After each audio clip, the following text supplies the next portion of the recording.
Hey everybody, welcome to the first episode of what we're calling the Check-In. I'm Michael Sweeney. I'm Michael Tharp. And basically, we just kind of wanted to introduce ourselves. We have been doing mic check for a year now, and we haven't really talked about too much about ourselves, so we thought this would be a good format to do so. I knew I've always been to film. I graduated film school. I'm sure that you have too, but I'm more of a filmmaker myself, so when watching a movie, it's more about, like, studying the movie, like, dissecting it, like you're doing it in high school, like, for science, rather than just, like, watching a movie for entertainment-wise, which I love doing, too, but I don't know about you, but it's, like, what I love doing. It's just, like, watching classic or new movies and just doing it off of that as well. Yeah. So, I'm more into the story side of it because I graduated with a degree in screenwriting. But what we thought that we would do was also just talk about things that kind of are on the brain and not just something kind of beyond the reviews that we usually do, because there are stuff happening during the week that we might want to talk about, and we thought that what better way to start off than by talking about the Avengers. And just to warn anybody who might be listening right now, this is completely unadulterated, like spoilers. We're going to be talking about anything that pops into our minds, including finishing off with the Ant-Man and the Wasp trailer. It's going to be mostly Marvel talk, but this check-in is sort of going to encompass whatever is happening in the entertainment industry throughout the course of the week. So don't get upset with us when we say that everyone pretty much dies.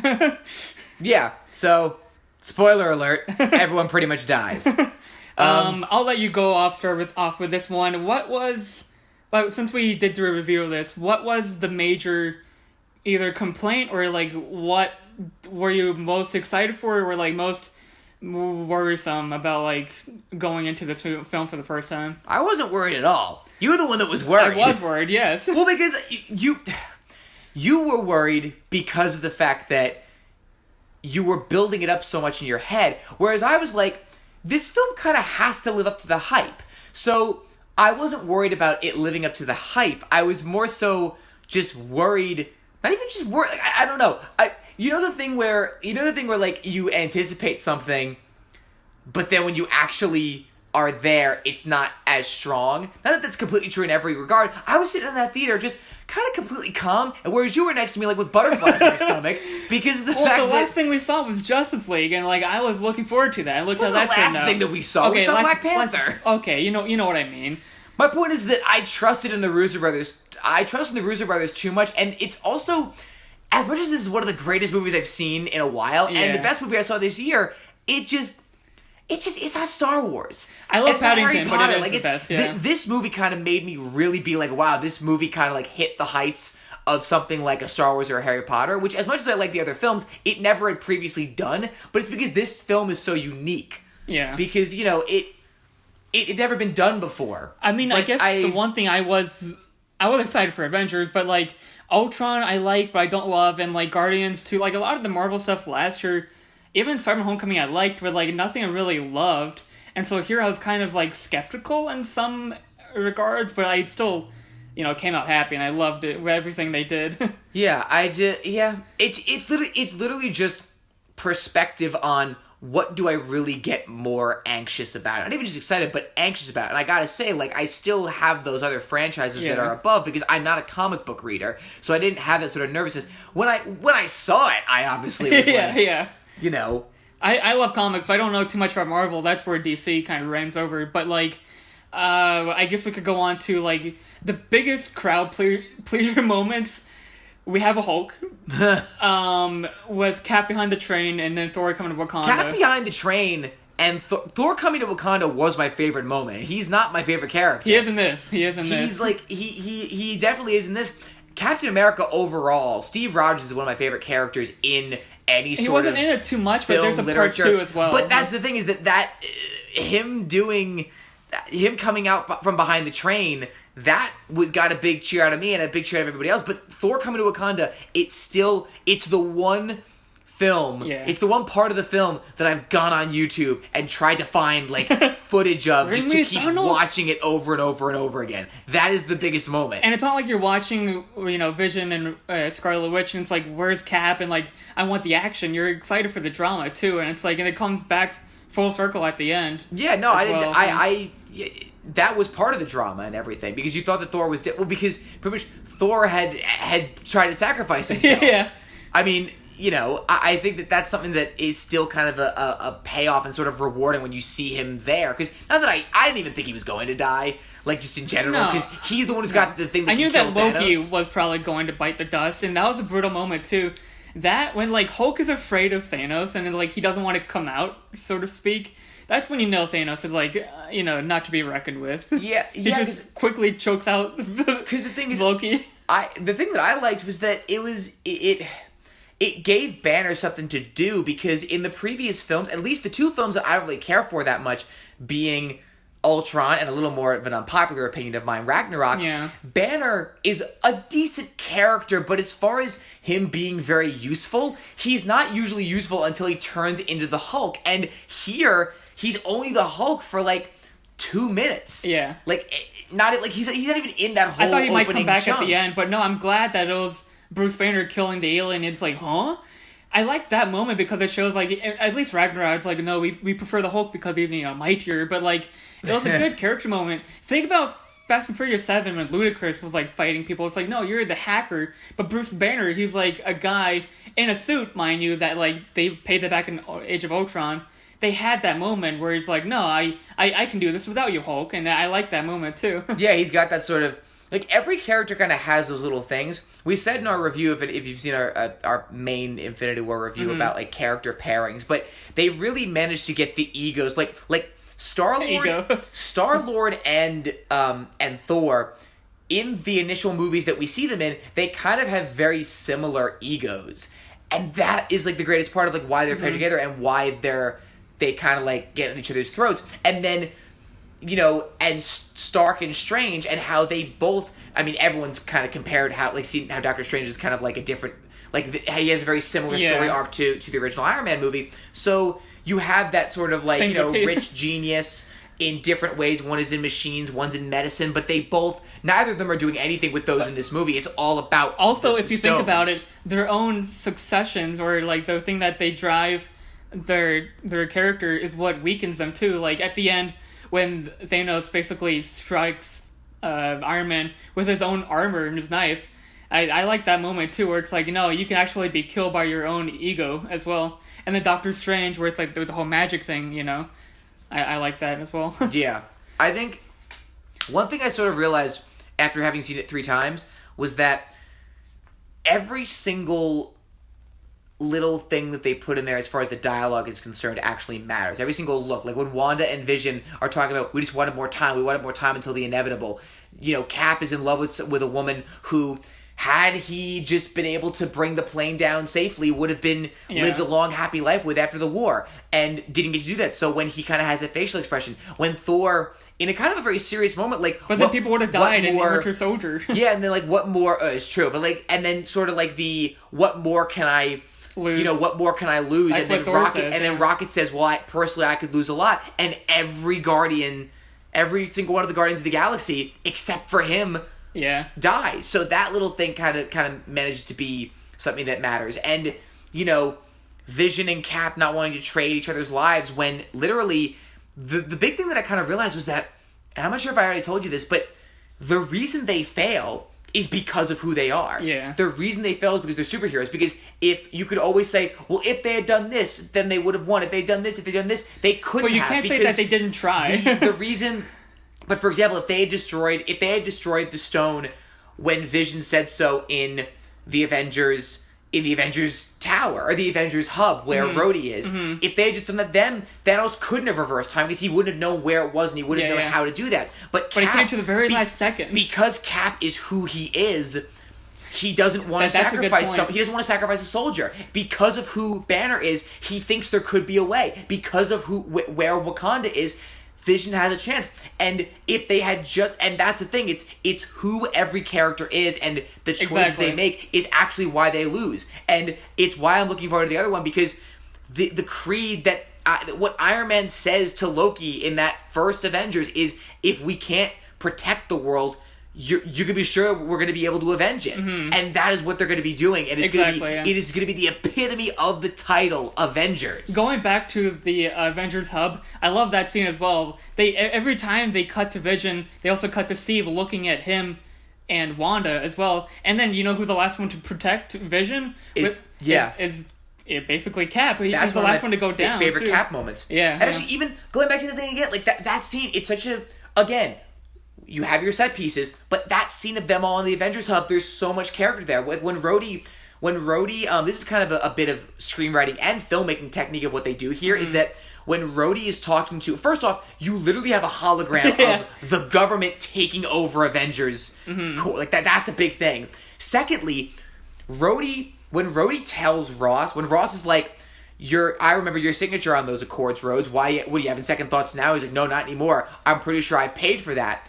Not only do they have a wide shot where you see his legs being electronically held because he's paralyzed. Not only that, but Banner's in the next room. They choose to have Rhodey standing by himself because you literally see everybody. Vision, T'Challa and Bucky are on Wakanda. Vision's with Wanda. All of Cap's side is with him, and Spidey and Tony are in space. Rhodey is by himself because he made the choice that technically was right. Like, what's the difference between Rhodey and Sam? It's all because Sam just chose a different side, and that makes Sam a criminal, and that makes Rhodey a hero. And it's such a, like, the governmental defining of what makes them a hero, which is also why when Cap comes in, my favorite Cap line of the whole thing is when Ross says, you have some nerve, and then Romanoff says, you could use a little nerve. He's like, wait a minute. Yeah, the world's on fire, but you think all is forgiven? And Cap says, I'm not looking for forgiveness, and I'm way past asking permission. Earth just, and even then, like, I actually, upon seeing it more, Earth just lost your best defender, so we are here to fight. And if you're going to stand in our way, we'll fight you too. Because if you don't if you prevent us from doing this, Stark and Thor, arguably some of the stronger Avengers, they are, as far as they know, gone. So that group that comes in, they are all that's left. Also, no one knows that Loki didn't die except Thor as well, which I find fascinating as well. Yeah, and stuff that you think about later, like Steve and Cap don't even share a conversation in this film, and Rhodey doesn't share a scene with his best Steve and friend. Cap? Steve and Tony. Oh yeah, don't share a scene in the entire film. But there's a part 2, And Rhodey doesn't, and Rhodey doesn't talk to. Rhodey has no scenes with Tony in the movie. No, it's true. And, things like they partnered each character up very wisely. I would say, which is also why this thing on Wakanda is so. Thor's the one who pretty much, with the exception of Stark, he's the one who connects every character. Like the Guardians know Stark and that because of Thor. Thor connects with connects Rocket and Groot with the Guardians because he goes to Wakanda, and Rocket and Groot then meet Steve and Bucky, and he's the core. So when he comes down there, that really. They play the Avengers theme for a reason because you feel like, yes, Cap, they have been so not in the know of everything that's been going on in space, and Thor is that link. And not only that, Cap's face when he smiles and sees Thor, he hasn't seen him in so long. They fought side by side on the streets of New York. Not only that stuff, but it makes the other movies look better too. Like last year, I got pissed off with Guardians Volume 2 and Ragnarok, but now I'm like, well. Ragnarok did have, making Thor for the better with his haircut and his new powers, and Guardians... And his comedy a little Guardians bit. did introduce Mantis, who I hated, but now I'm like, well, she held her own against Thanos pretty well. And even though I didn't like Guardians 2, you know what they did have? A little bit of attempted romance with Quill and Gamora, so that's why that got paid off well. Yeah. There was a little bit of Mantis. Drax wasn't that well developed. Thor and Loki, more there was a reason why, you would think, why is Gamora gonna save Nebula? There was a little bit of that, even if it was kind of a very raw, kind of not really related to the plot scene that kind of happened once. It still was there, and the Russo brothers, they did such a good job at taking stuff from such lesser films and applying it to here, being like, that's what this person intended. Let's do it right. I know that's not what they actually think because they're not going to insult their fellow. Filmmakers like that. At least for me, it's kind of the Ready Player One effect where it's like we have so many characters, so many stuff to look at visually, but because you can't really talk about everything in the movie because every scene's a spoiler, everything's like, wow, look at that Spidey suit, or look at this joke. But at least for me, I would say that this is in my top 100, top 5 favorite superhero movies of all time. Me it too. Delivered not only the cool wow factor, but on the emotional context, with Gamora, or with the ending with I was about to say with Gamora, which was kind of repetitive, but the ending where he's like, is it worth it? And it's like everything came together. And I think that another thing about the Russo brothers and how they manage everything is that they manage. Oh God, I forgot what I was gonna say. Oh, what did you just say? No worries. About the emotional context where how each of the characters are paired well together. Yeah, no, that's what you were saying. I'm trying to think of like. You asked me I'm what I trying was to think- saying. I know. I'm trying to think of what I was going to say because it was something about the connection. You said it was about Ready Player One, about the connection of making things. I like this better than Ready really Player, but I grand. still liked Ready Player One. I know. I a didn't. bit better than you did. So I think that all these characters. Now I'll just go on to a new point. All of them coming together in a way that was so balanced and paced so well is that like each. The children of Thanos. Each of them was kind of paired with another character. Oh, I remember what I was going to say. I knew what I was going to say. The Russo brothers didn't even want critics to say like all the plot lines, like because people piece things together so often. But literally, here's the plot: Thanos is on a quest to find the Infinity Stones. He kills. We don't know if he kills the entire. Yeah. He kills half the population of Asgardians. So Thor meets the Guardians, embarks on a quest to go find something that can kill Thanos. The Guardians, meanwhile, meet up with Stark, Spidey, and Doctor Strange, and try to protect the Time Stone. Whereas Cap and his team form a barricade in an attempt to protect Vision. But even then, because it's such a great story, but with so many set pieces and so many different things, that actually could be a spoiler because it's like, oh wait. How did Strange, Stark, and do the Guardians come to Earth? Do Stark, Strange, and Spidey go to space? And the plot is a big part. Like the log line for so long is to all the descriptions, all the summaries of the films were just the Avengers face their biggest enemy yet when Thanos comes to get the Infinity Stones. And we're only halfway there, basically. Oh yeah, exactly. Is there anything else you wanted to add to it before we watch? You haven't seen the Ant-Man trailer I haven't seen the Ant-Man trailer, so this will be like an official reaction. I do want to end it by saying I can totally defend this movie. I have heard negatives that like, why aren't the Black Order, the Children of Thanos, why aren't they more developed? Like Ebony Maw has more charisma than the other ones, but like, or like they take out Vision so heavily that like he's the strongest one, but he's weakened quickly. Yeah, but there's so many little things like that. Yeah. Also, the Children of Thanos. We know who they are. They are the followers of Thanos, and Thanos movie, but servants. They are servants to his ideology. What we need to know, yeah. We know if we know everything about what Thanos believes in and his belief in balance and everything about the universe, which all of those scenes were fantastic. Mm-hmm. We know what all of the children of Thanos are like, so we don't need explanation. We just need charisma, and all of them have charisma. Exactly, and they all come together at the end, and then at the end, when Vision's like. He's here, like he's being weakened by Thanos. How cool of a character motive and they is all that? have a connection with I know the woman's name is Proxima, but Proxima and then the other guy, Midnight, right? they have a connection with Cap and Romanoff as far as like beef goes, and then Ebony Maw has one with Iron Man and Doctor Strange. Yeah. It's like, and they each have they each go to like a different place and try to accomplish something different.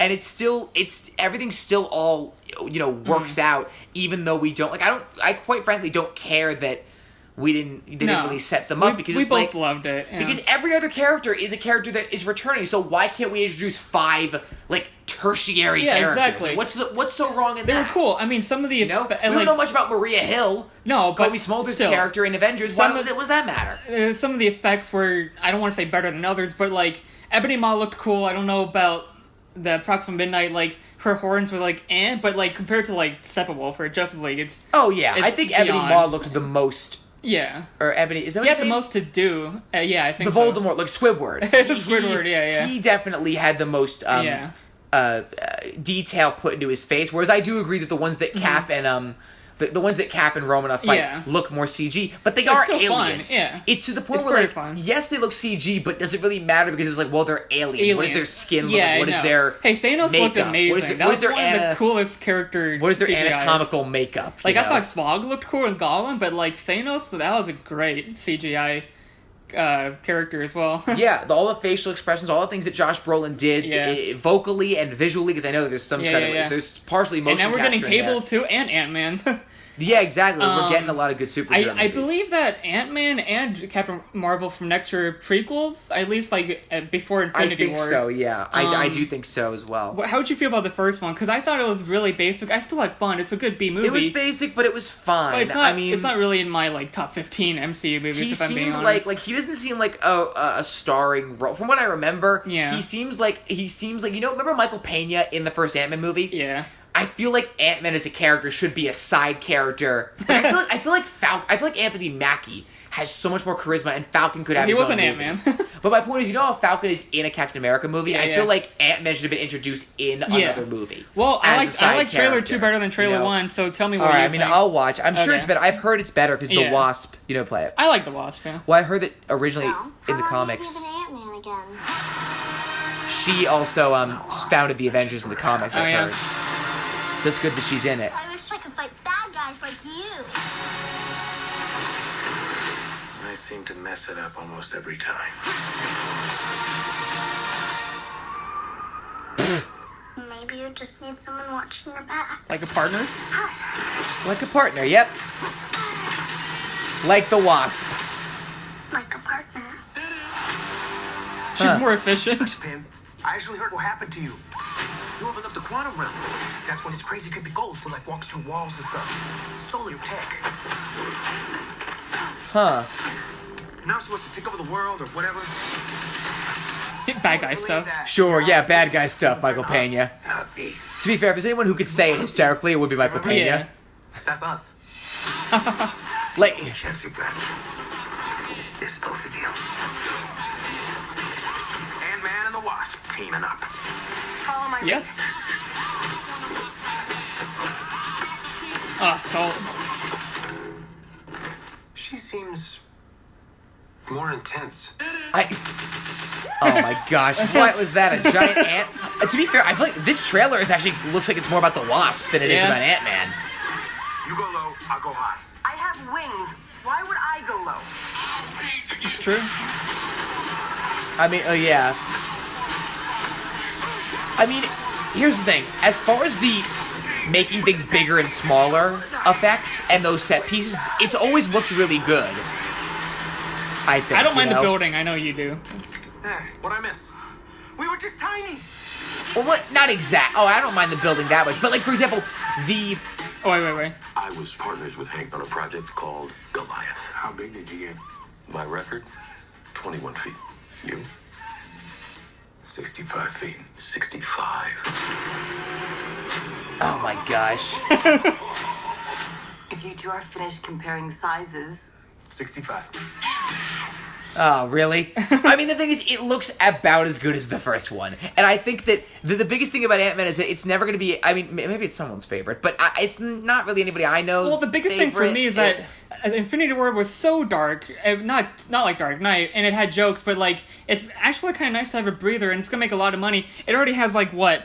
11 million views, and more than the first trailer has. Yeah, it's going to make a lot of money because it's because following it's like Iron Man Avengers 3 film. following Avengers. Or Ant-Man, the first one following Ultron. Oh, that's true. I mean, Ultron didn't do as well, but it's still, yeah. But I think, I mean, it looks fun. I'm more excited. The reason I like that trailer, I agree, is because I'm excited to see the Wasp. Because I've heard that she's the one who's supposed to start the Avengers. Even the first one, she knew combat more than he did. I mean, also, like, not that, like, well, she did this in the comics. It's different, but because she did, I think it's a nice little nod that she's coming in at the end and being like, okay, I gotta be a last line of defense, and I'm hoping that she's going to be written really, really well, because I think that Scott is an interesting character, but as far as, like, the kind of anti-hero... It's more like the stuff around him that goes on. Well, the thing is, as far as, like, I remember seeing that movie thinking, oh, he's, like, kind of, like... He kind of curses, and he's like that anti-hero renegade, and then Deadpool comes out, I'm like, oh, well, maybe not. And then, so I'm hoping the Wasp has also another female character, and I hope that she's going to have an interesting personality to her. Plus, in part 2, we'll see Ant-Man and, like, how his family dealt with the whole dusting thing. But oh, it's true, if his daughter's gone as well. I mean, I'm focusing so much on Hawkeye, his family definitely is going to be gone, but maybe his daughter will live, because one kid. It'll be interesting to see, like, his, the ex-husband, or, like, the new husband, whatever that guy is. Like, what if he had to fade away and, like, Ant-Man had to deal with that? Like, I was such a jerk to him, but now I'm like, well, he's not there. Or what if the daughter dies? You know? I think it might be the daughter. Like, I don't think they'll be nice to him and keep the daughter alive. Just because they had the nerve and the gall to do what they did in this movie with killing everybody. I don't think that... Yeah. I think Hawkeye and Ant-Man are going to deal with the loss of a kid, and that's going to be a huge motivator. Like Thor says, grief, loss, anger, grief, rage, they're all tremendous motivators. It is. So I'm good to go. Like, they are, and I think that that's going to be something that... Yeah, well, I mean, should we do a watch of Ant-Man when it comes out? Well, why not? I mean, we could. Yeah, I do want to rewatch Ant-Man. But it's, it'll be...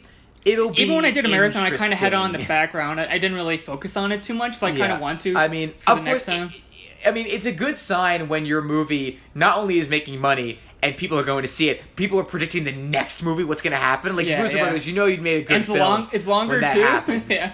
Yeah, so I think, yeah. I think we covered pretty much everything. Yeah, I think I mean, it's pretty much been a Marvel-filled week. I mean, and even in the near Yeah. future, Deadpool's the next biggest thing to come out anyway. I mean, what do so we? that'll be something in the future Episode 2. I mean, next week, what, Tully? I mean, we'll probably go see Avengers again, but I'm sure we'll have more topics to discover if there's new trailers or new coverage or anything to talk about. But, so thanks everybody. Thanks everybody for listening to the very first check-in. And should we say check in with us next time? yeah, I mean, but that's what we usually say. So Okay, yeah. check in with us next time. Bye.